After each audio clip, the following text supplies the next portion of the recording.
L'activisme diplomatique du régime togolais ne passe pas inaperçu en Afrique de l'Ouest et bien au-delà. Après 57 ans d'exercice, ce pouvoir est passé maître dans l'art de la duplicité qui permet de camoufler le désastre de sa politique intérieure, en faisant braquer les projecteurs sur son rôle dans des conflits extérieurs. Un art hérité, tout comme le pouvoir. Certes, c'est rusé, mais c'est malsain. Comment le journal Jeune Afrique, malgré sa grande expérience, a-t-il pu se laisser prendre à cette supercherie pourtant si grossière? On ne peut pas reprocher à un journal de si grande notoriété de tresser des lauriers à un chef d'État africain. Mais, en tant que lecteur, et surtout en tant que citoyen togolais, je suis en droit d'attendre que le journaliste et sa rédaction fassent preuve d'un peu plus d'équilibre dans le traitement du sujet titré Forgna Simbé, le pragmatique de Lomé, paru le 29 février dernier. C'est pourtant connu, Forgna Simbé n'est pas un modèle de démocratie. Dissocier l'homme de certains de ses actes et ne mettre en évidence qu'un aspect,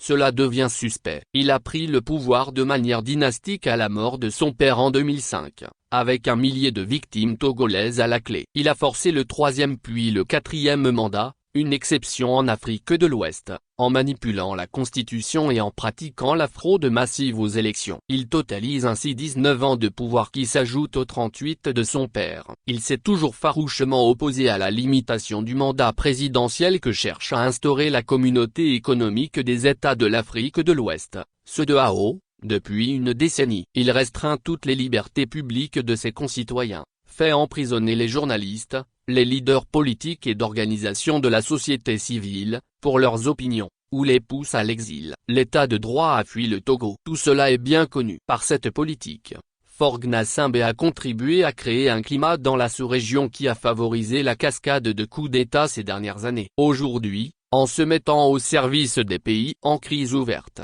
dans une démarche isolée et solitaire, son jeu s'apparente à celui du pompier pyromane. Selon les règles de la CEDEAO, les décisions sont prises à l'unanimité. Forgna Simbé, n'était-il pas présent au sommet des chefs d'État, lorsque les sanctions sont prises contre le Burkina Faso, le Mali et le Niger?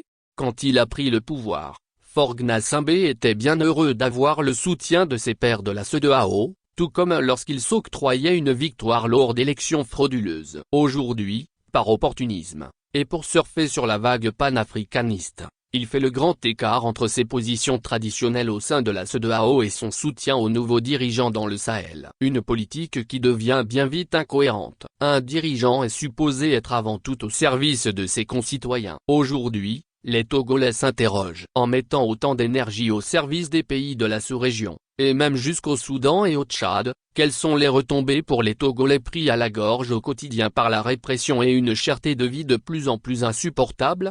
Les amis de l'extérieur, ou ceux qui ne connaissent pas la réalité du Togo et sont séduits par la propagande du régime peuvent le glorifier, et même des journaux complaisants peuvent publier des articles élogieux. Une chose est certaine, au-delà de la satisfaction légitime de la population au Burkina Faso, au Mali et au Niger, ou même de la Côte d'Ivoire quand la diplomatie togolaise a fait libérer les 49 soldats retenus à Bamako, la grande majorité des Togolais qui subit au quotidien les conséquences économiques, sociales et politiques de l'autocratie ne peut applaudir l'activisme diplomatique de son bourreau.